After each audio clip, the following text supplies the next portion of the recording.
With food insecurity and inefficiencies plaguing agricultural systems across Africa, there's a growing need for innovative solutions that empower farmers. Mawuli, how is GrowForMe connecting investors, farmers or producers, and buyers or food distributors? It's happening through our technology called the Micro Aggregator Platform.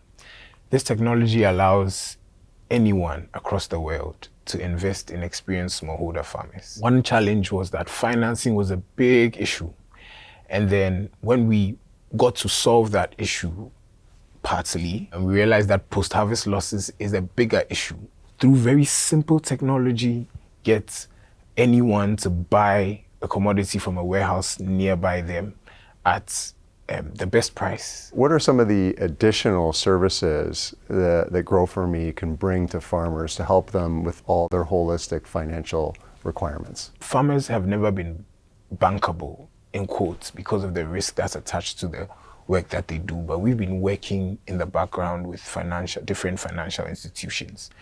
And we've started rolling out insurance for farmers, loans for farmers, and some other financial products. And this comes from the data that we've collected over time, which allows the farmers to have an index or a credit system, a credit line that can determine that this person is good enough to receive this kind of support financially, as opposed to in the past when such a thing did not exist. GrowForMe is building so much experience with the farmer Yes. that you're able to see what their revenue, what their turnover looks like, Yes. the quality of their product over a period of time. Yes. And then you can bring third-party fintechs, for example, credit facilities and so on, to the table to help the farmer grow. How do the numbers typically work? So as an individual investor, I know GrowForMe is regulated by the Ghana Security and Exchange Commission. With that regulation comes restrictions on exactly what you can propose and what investors can get.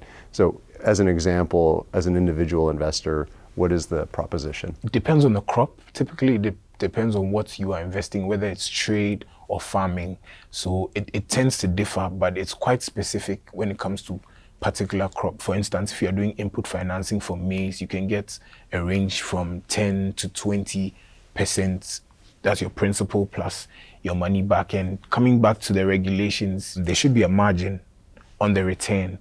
You can't just give an exact, amount, right, considering that it's agriculture and right. That's you can't predict it precisely. Yeah. It's weather dependent, climate dependent, timing dependent. On that note, and the technology is simple in the sense that not every small independent producer necessarily has internet access. Mobile coverage isn't necessarily such that there's broadband internet in the location they're farming in. We use USSD, which is very simple technology that uses somewhat of an SMS to be able to access a platform. So, and farmers have been using that all this time through their mobile money wallets. So it's very easy for farmers to be able to be onboarded, considering that they have this prior knowledge. Are buyers of all sizes on the platform? So something as small as an individual restaurant to a big food distributor, or what are the types of buyers that you typically see? As we are scaling, we typically now deal with processors, food processors, exporters, and then traditional markets.